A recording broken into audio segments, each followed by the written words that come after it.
You're with us here on BTTV. I'm Abha Bakaya. Joining me, Madan Sabnavis, as well as Aditi on the latest GDP numbers coming in. Madan Sabnavis is the Chief Economist at Bank of Baroda. Aditi Nair, Chief Economist at ICRA. Both names that you always see on these debates around the macroeconomic picture. Madan, let me first get your initial reactions to the GDP numbers coming in, the kind of expectation that you had, and what you're making of the first set of numbers as they come in. In fact, we were looking at the GDP growth number being very close to what the CSO had earlier estimated at 7%. So we're looking at a number of 6.9% for the year. So that would come to 4.6% for the fourth quarter. So I think there could be a difference of 0.1 here or there, but we'll be roughly around that number of 7%, which was initially forecast. All right. We're actually seeing some of the key highlights of the fiscal data as well coming in, and we'll run you through some of that, but we're just awaiting the actual data. Aditi, let me get your expectations as well. So we are looking at a Q4 number on the GDP side of about 4.9%, slightly higher at 5.1% for the GVA, and full year at 6.9% unless we see an upward revision in the earlier quarters, which we certainly can't rule out. All right, so that's the headline number that you're both watching out for. What is your overall sense or indication when it comes to growth? The domestic economy largely is expected to be resilient. What is the kind of impact that you think we would have seen of some of the announcements over the last year in the current quarterly numbers? Okay, I think the numbers have come in. 7.2. Yeah, 7 point. Go ahead, Madan. Yeah, I think it's come in much better than what we had expected, 7.2%. Yeah. And I think that's a very comforting number, though that will also mean that when we are making any forecasts for 23-24, they would get tempered to that extent. And from the numbers which I'm able to see, it looks like that this higher number has come because of better performance of the agricultural sector, which was compared to the earlier estimate, and followed also by mining and then the services sector. The only disappointment as it looks to be the manufacturing sector, which was supposed to be 1.6% earlier, but now it appears to be 1.3%. So I think otherwise it's more or less in tune with what was told to us in the month of March. Okay, it's a pretty good number actually. Aditi, let me get your take as well. No, definitely better than what we were expecting. So that's comforting, as Madan said. And going ahead, as far as the current year is concerned, we've got our baseline expectation is that GDP growth will be about 6%. And we're looking at an upside and looking at a downside. The upside is if the government infrastructure and capital spending really kicks off fast. Today's fiscal data from Government of India doesn't necessarily support that, because we did end up having a lot of excess rain in April, which was obviously not very helpful.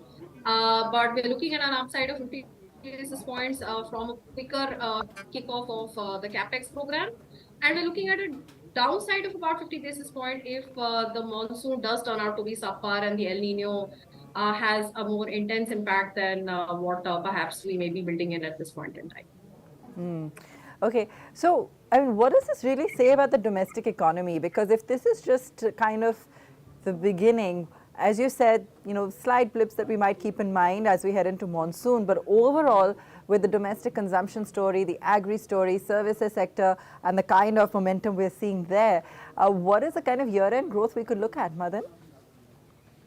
I think for this year, that is for 23-24, we are looking at a number in the region of 6 to 6.5%. 6.5% being the best case scenario, 6% in case we have the El Nino impact.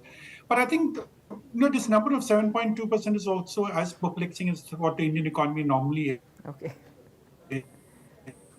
Because it's one thing to say that the economy has been growing, and these numbers do show that capital formation has increased, marginally increased also in terms of consumption. But we really don't see the same kind of things happening when we're talking of corporate investment or we're talking in terms of employment generation. So I think this will remain an enigma, something which cannot really be ironed out that soon. But the number of 7.2% definitely does show that the policies which have been implemented by the government has actually seen us through difficult times, because this was a time when exports have not really contributed to our GDP growth because the global economy was down. And we are talking of a number of still 7.2%, which will make us the fastest growing large economy, something which will be replicated also for 23-24. But notwithstanding these problems of employment generation and private capital expenditure increasing, I think it does show that the policies which we have had so far have definitely had some impact. Probably not to take us to the 8% plus growth rate, but to keep us in this range of around 6 to 7% for the next couple of years. Okay, so let me go through some of the numbers coming in. GDP at constant prices in Q4 is estimated at about 43.6 lakh crores. That's against 41.12 lakh crores in Q4 21-22. So that's a growth of 6.1. And FY23 GDP growth estimate revised to 7.2 from 7% earlier. So that's a minor uptick, as Madan pointed out. March GDP growth at 6.1% versus 4% a year ago. April to June, GDP growth revised to 13.1 versus 13.2. So that's just pretty much steady. Those are some of the figures coming in as we speak. If we take a look at the breakup as well, construction sector growth has spiraled higher, so 10.4 versus 4.9. Manufacturing sector also big uptick, 4.5 versus 0.6. Mining sector double, 4.3 versus 2.3. Farm sector growth has increased a little bit to 5.5% versus 4.1% right now. So just if we take a look at some of that breakup coming in there. Aditi, what do you feel are going to be some of the major drivers going forward now? Yes, we haven't seen private capex pick up so much, but we are definitely seeing several other pockets of the economy really contributing. So as far as Q4 is concerned, the positive surprises come in on account of most of the industrial sectors, so manufacturing, construction, and also agriculture to some extent have done better than what we had penciled in.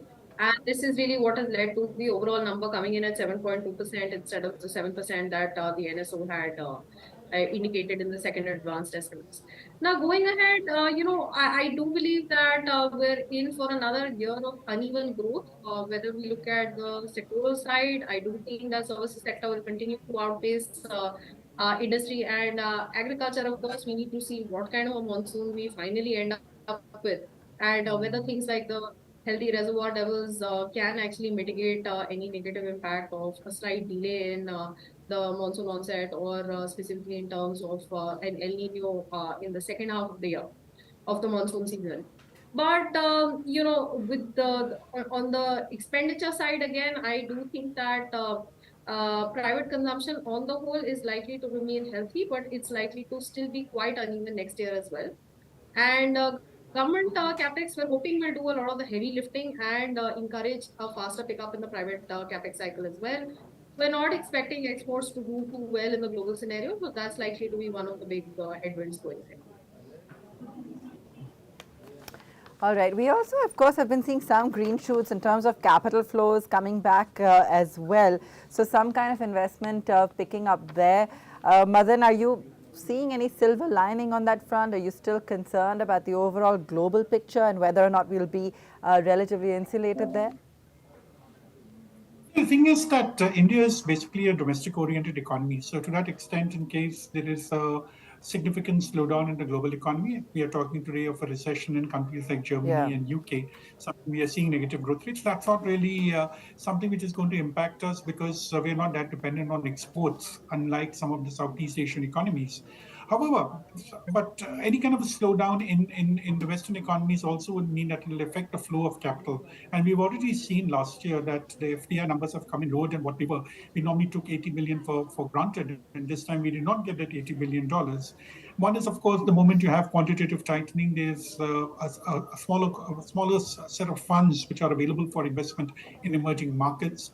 And the second part is, I think we also saw a bit of disinvestment taking place, in the sense that some of the FDI was actually moving out of the country. Probably those invested in startups, because the performance has not been as reassuring as what was expected. So I think the concern will be more in terms of the flow of funds on account of the global slowdown, rather than the direct impact on our GDP. There will be some impact, so therefore we're looking at lower growth in 24 compared to 23. But it's going to be more significant, more in terms of the capital flows, is what I feel. Okay. So clearly, it's really, if I look at the numbers again, it's all to do with manufacturing, construction, this entire pocket that's actually delivered the major boost this time around, even more than agriculture, while that remains steady. This is really what's led to the better than expected number coming in at this point of time. Real GDP growth will continue to stand at about 5.1. That's according to the RBI's Q4 estimates. And, given the kind of impact we're seeing overall in terms of inflation, growth rates, the kind of macroeconomic factors at play, clearly we're seeing spending picking up at the and yes, there has been some amount of government spending also that's really kicked in here, possibly, showing results in Q4. We're heading into, of course, a countdown to election year, and I'm just wondering whether you feel we're going to continue to see a bigger push when it comes to some of these pockets. Are we going to see sustained impact of the kind of jump we've seen on the construction and mining pockets?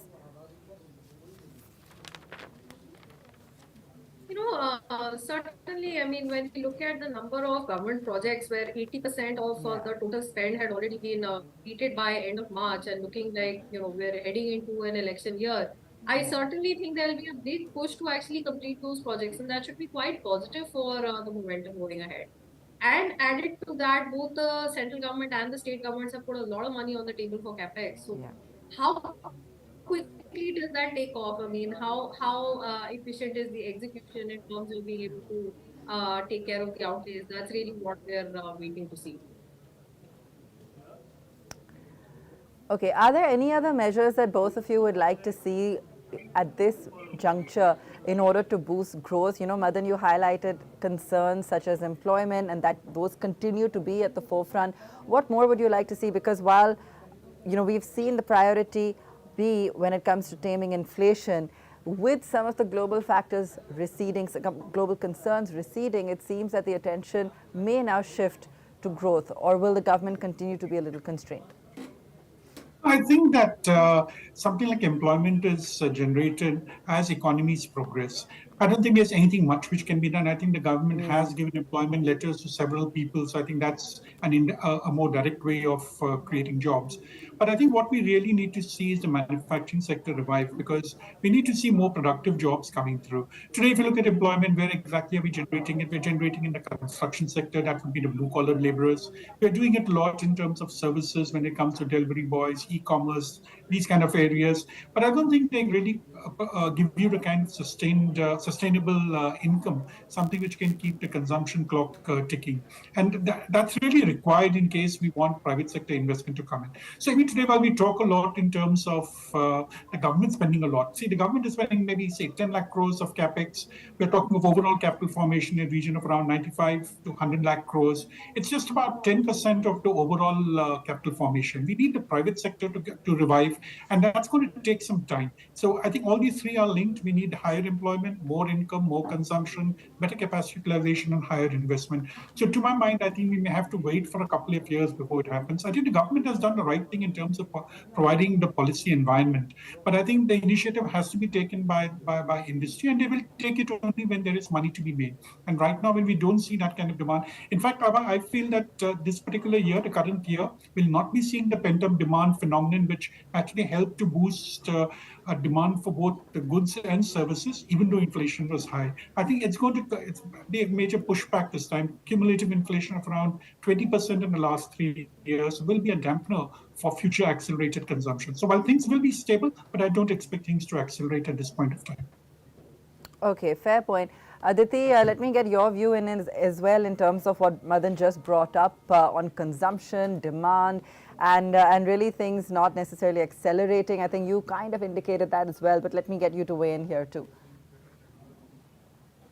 See, on the consumption side, our view is that it's extremely uneven right now. What I can see is that people are very keen. Even now, there is pent-up demand for consumption of services. So this summer, for example, I would expect that we're going to be in for a travel boom. And that is something that people will feel a lot more confident doing now than they did 1 year back. So the first quarter, which is the quarter that we're in right now, we should again see some impact of a pent-up demand coming in from the services side, things like travel experiences, that whole part of the pie. Lifestyle goods as well should do very well. But perhaps a lot of the other consumer durables may not see a very great pickup in demand in the immediate term. And I think that is something that we have to contend with, that it's going to be a very uneven growth. people are going to be very choosy as to where they're spending their money. And how the rural economy pans out after the monsoon, see, that's like a second half story. Right now, good farm cash flows may sustain things a little bit, but until we don't have more clarity on the monsoon, perhaps spending will be a little cautious on the rural side. And only if the monsoon turns out to be relatively normal with less of disruption, can we expect the rural economy to do better in the second half of the year. On the investment side, we're not getting carried away by some of these huge numbers that we see in the state investor meets because we don't think that the intention to invest is very immediate. So the plans are not possibly going to fructify very quickly. But there are some sectors where we do think that the plans to invest, which are getting announced, even though they are at a more moderate level, that they're actually quite, the intention is to invest very quickly. So it's a very mixed sort of picture. So we're not getting carried away by the headline numbers, but we do think that there is a sort of quiet revival in private capex that is coming in the sectors where there is greater clarity on the demand being there over the next year or so. All right. Madan, Aditi, thanks so much for joining us and taking us through your views on the GDP numbers. Always great to get a sense and pulse on what's really happening with the economy. And so far, it looks like we're steady. But both of our experts, they're cautious, not necessarily seeing any kind of runaway impact over the next quarter. All eyes on the monsoon. Thanks so much for joining us.